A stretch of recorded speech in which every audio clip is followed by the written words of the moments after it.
Well, it's September any minute now. So here in this video, I'm going to give you 10 plants you can grow from seed in September. And I'm going to include the zones and the hardiness of each plant and how we might sow them, because I realize obviously a lot of you are watching from all different zones, so you know if they're suitable for you. And for your information, most of these are really hardy as well. And they're easy to sow, so they're beginner friendly too. And check out my August seed sowing video because you can still sow those in September as well. So September is a really, really excellent month for starting seeds, with one caveat: they have to be hardy enough to survive your winter. And we will cover that with each seed as I go through it. And I'm going to end the video with my favorite plant of this year. It was a star plant because it survived an extreme heat wave, a long period of drought with no watering. And it turns out, as I was looking into it, it's extremely hardy down to zone 3. So I recommend you all stick around for the end. That where I'll reveal my favorite plant and how you can grow it from seed. Number 1 is Erigeron or Erigeron. I don't know which you say, but I don't like the hard G, so I say Erigeron. And these are little clump forming clouds of daisies that you often find in cracks in pathways or alongside borders. They are gorgeous, resilient, drought tolerant, very, very low maintenance once you've established them in your garden. And you can grow them from seed. Now do be careful, there are different varieties that aren't as hardy as another variety, so check your hardiness zone. But in general, you should be able to get one that is hardy from 3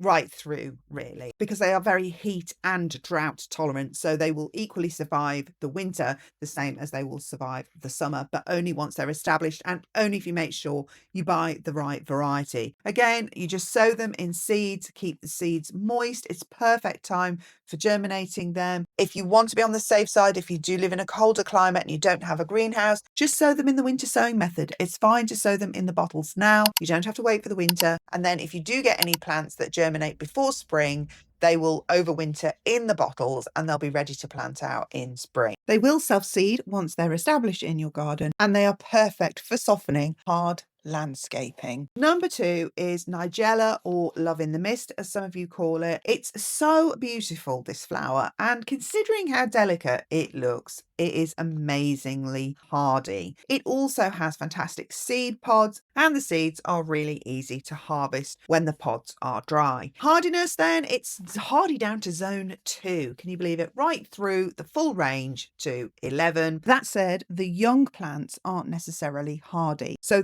while the seeds, if they self-seed in your garden and you live in a zone 3, they will survive the winter and will germinate in spring. But the young plants, if you germinate them now in September, won't. So if you are in a hardy zone, then you might as well start them in the spring. But for the rest of us from sort of zone 6 plus, you can start them in September. Nigella also makes an excellent cut flower, and it is a quintessential English cottage garden flower if that's the vibe you're going for. Number 3 is Honesty. So Honesty have the advantage of giving you early flowers in spring when there's not really much else coming along. Honesty will flower along with your daffodils and early tulips, which makes it a great one to start now so that you'll have colour earlier. In terms of its hardiness, it's really hardy down to zone 4.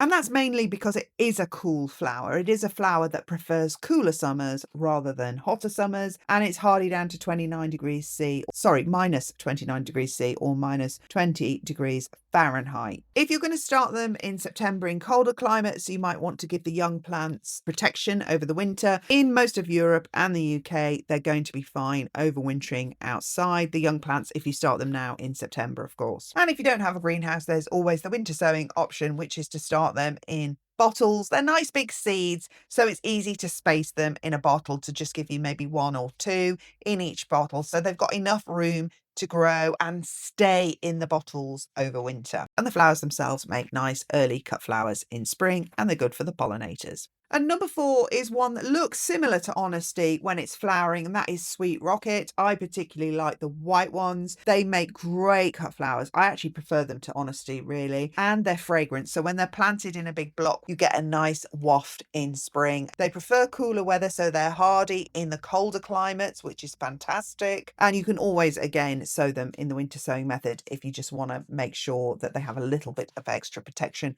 But as I said, they're pretty hardy.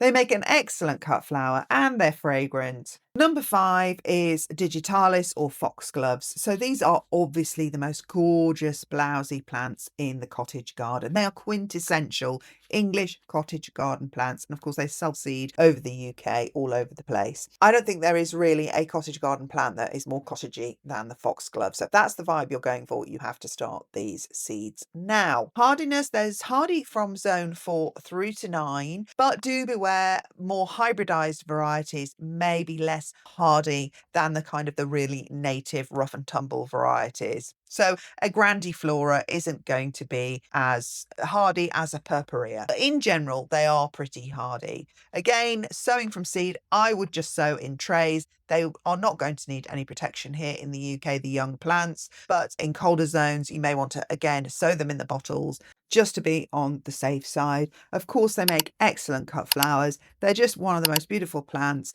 and the bees love them especially. Number 6 is another quintessential cottage garden plant, and that is the hollyhock.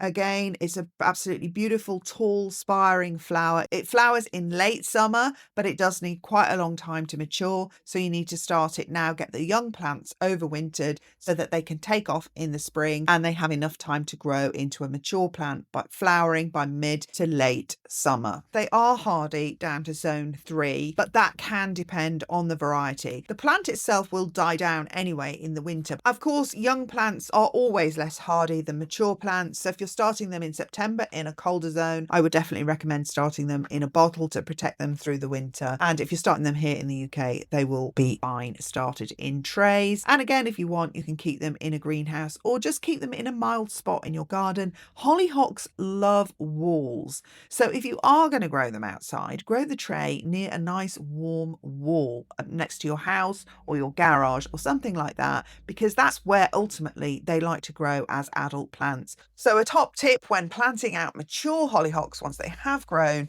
is to find a sheltered spot near a wall or garden fence or even hedgerow that is in full sun, because this is where they will grow best. Number 7, Shasta daisy or leucanthemum. These are gorgeous, large daisy-like flowers that are super hardy, and they're very nice for filling borders and just attracting the pollinators. They're hardy down to zone 4 and up to zone sort of 9, but actually I think they can probably even survive a hotter zone, because mine survived this entire heat wave and drought that we had this summer. So I would say they were probably hardier than people think in terms of a hot, dry summer. Again, they're hardy down to minus 30 degrees Fahrenheit once established, and that's the key. Once there's a nice big established root system, they're extremely hardy. If you're going to sow them now in September, obviously in the UK you can sow them in trays. Again, in those colder zones, I would already start them in the winter sowing method just to be on the safe side. Number 8 is peony poppies, and I say peony poppies because I just think they're better looking poppies. I love them. I like to start them now so that I can have earlier flowers because they're so hardy.